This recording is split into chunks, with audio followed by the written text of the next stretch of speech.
In the beginning there was chaos, and from the chaos, order was created.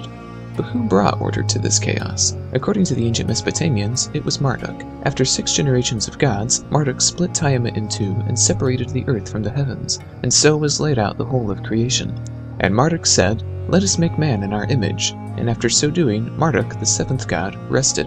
Later, however, the gods repent of the creation of man and come down to wipe them off the face of the earth with a flood.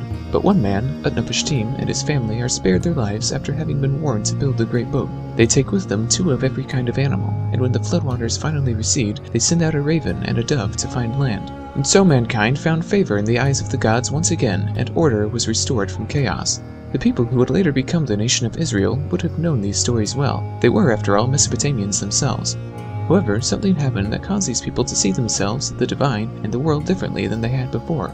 Something led them to get up and leave their Mesopotamian home and become a new people in the land of Canaan. They became devoted to a new god, the god over the land of Canaan. Yet this new god revealed his character to be a bit different than many of the attributes ascribed to him by the other Canaanites. The chief god of Canaan demanded the blood of the firstborn son, yet this new god offered to redeem the sons of the people who would become Israel. This new god demanded blood in payment for sin, but it would be his own blood. And so this new god was worshipped by these Mesopotamian nomads above all the other gods of Canaan. Some of these Mesopotamians began to intermarry among the Canaanites, whereas others kept in contact with their relatives in the east.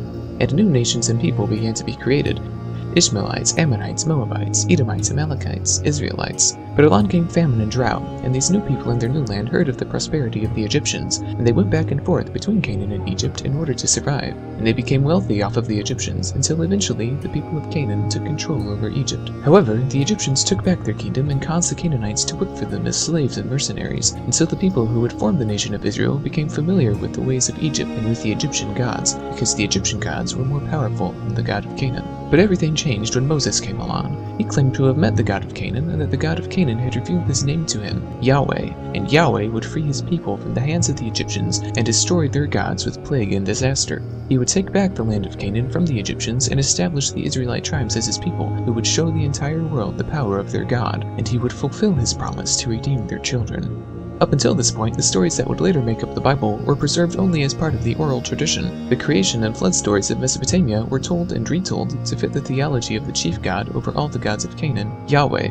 After Israel was freed from Egypt, they began to write parts of their story down. The first portions of the Bible to be preserved in writing were poems of victory, such as the Song of Moses in Exodus 15 and the Song of Deborah in Judges 5. Various portions of the Law Code were also committed to writing to be used in Israel's religious ceremonies. Eventually, the tribe of Judah arose above all the other tribes of Israel, and the house of David was established as the ruling dynasty over Canaan. It was during the reign of the Davidic kings, such as Solomon, that alliances were made with Egypt and the rest of Israel's neighbors as had never been seen before. Israel adopted the various formulas used by other nations in their own writings, such as Egyptian wisdom literature's instructions of Amenemhotep, seen adapted in Proverbs 22 through 24, as well as the Code of Hammurabi, which would serve as the outline for Deuteronomy in order to tie the many laws of Moses all together in one book. Many of the earliest psalms also began to be written down, as well as portions of the history of how their ancestors were led out of Mesopotamia and later out of Egypt. The stories that were written down and pieced together by the northern tribes are referred to as E-source, and the stories that were written down and pieced together by the southern tribe of Judah are called J-source. Both kingdoms fought against and were influenced by the different sea peoples, who shared a heritage with the ancient Greeks. J and E both contain samples of Philistine and Ugaritic literature with a theologically Hebrew spin on them, such as seen in the stories of Sodom and Gomorrah, Joshua, and Samson. The Davidic dynasty experienced a leadership crisis after the death of Solomon, and the northern tribes split away from Judah to form their own kingdom.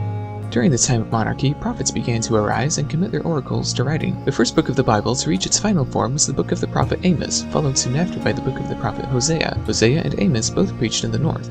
These prophets spoke mainly about how the people of Yahweh had turned away from Yahweh and had gone back to the primitive ideas of child sacrifice to which the Canaanites who lived in the land before them held. The tales of Elijah and Elisha also began to be committed to writing during this time, along with other source material for future biblical books now lost to history, such as the Annals of the Kings of Israel and Judah. The impending destruction of the northern kingdom by the Assyrians could have motivated scribes and priests to put their traditions in writing.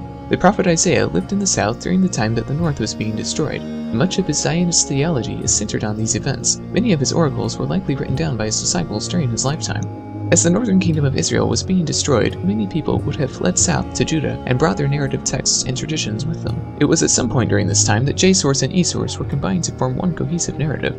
Another major shift comes during the reign of Josiah. Josiah rediscovers the neglected book of the laws of Moses, the core of Deuteronomy, and brings about a religious revival to follow these laws in Judah. The Deuteronomistic historian lived during the time of Josiah and worked to combine the different stories of judges, kings, and prophets of the north and south to form the books of the Deuteronomistic history. Now the books of Joshua, Judges, 1st and 2nd Samuel, and 1st and 2nd Kings up until the time of Josiah. Joshua and Josiah bookend each other. He also wrote the frame for Josiah's newly discovered book of Deuteronomy in order to better historically link it to his own Deuteronomistic history. Zephaniah preached a message of loyalty to Yahweh during the reign of Josiah. Nahum interprets the fall of Nineveh in 612 BC to demonstrate Yahweh's control over history, and Habakkuk prophesied immediately before the first Babylonian deportation of 597 BC. The destruction of Jerusalem, the desecration of the temple of Yahweh, and the exile of the southern kingdom of Judah to Babylon radically shook up the theology of the Bible. No longer was the main emphasis on the blessing of God to his chosen faithful people. Much of the literature of this time is quite dark. Leading up to Jerusalem's destruction, Jeremiah prophesied doom and gloom. After the deportation began, Ezekiel preached about how God's people had played the whore with Egypt and others, and so now God had destroyed her, but would also destroy all the nations. The descendants of the Isaiah clan had similar things to say and added them to the oracles of Isaiah. But these prophets also added an element of hope at the end, claiming that a Messiah would arise to fulfill the promise of God's redemption to the children of Israel, and not just Israel, but the entire world. Many of the more depressing psalms were written during this time, asking God why he had abandoned them. The writers admit they have sinned, but they question God's judgment, pointing out that God had destroyed them through the Babylonians, a people far worse than themselves. The Book of Lamentations was also composed, ending with the question, will God once again restore our hope, or has he given up all hope on us? The Deuteronomistic history was also updated during the exile, ending with the statement that God's people remain in exile in Babylon to this day. However, one of the darkest pieces of literature to be added to the Bible because of the exile is the Book of Job. The core of this book is quite ancient, probably having its roots in Edomite tradition before Israel became a nation. It is a philosophical debate on the nature of God and mankind, and why good people have to suffer. The main debater, Job, demands that God show himself and provide an explanation for pain, death, suffering, and injustice.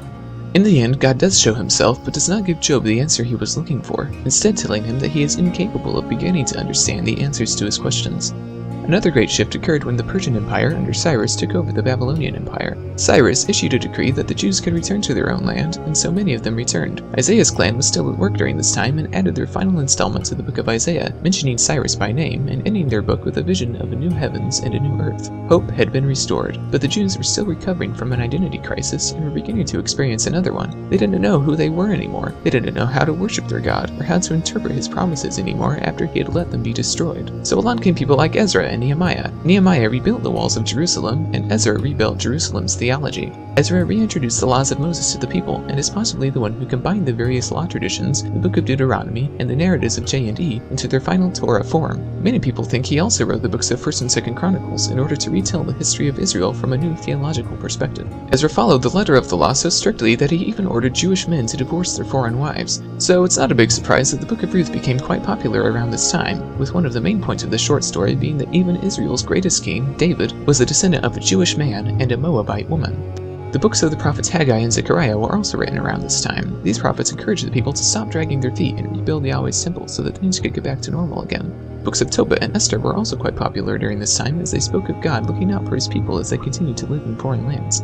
With the rise of Alexander the Great and the Hellenization of the world came new interests. The books of Proverbs, Ecclesiastes, and Song of Songs began to increase in popularity as many of their themes resonated with aspects of Greek philosophy. The books of the Psalms were also nearing their completion at this time. The book of Daniel chronicles the different kingdoms that took over the world from the Babylonians to the Persians to the Greeks, and was completed during the reign of the Greek ruler Antiochus IV Epiphanes over the Seleucid quarter of the empire. Antiochus defiled the temple in Jerusalem by setting up a statue to Zeus and sacrificing a very non-kosher pig there. Daniel's book ends by predicting that a Messiah will arise to destroy the wicked kings of the earth, and that after this all who have died in history will be raised to everlasting life.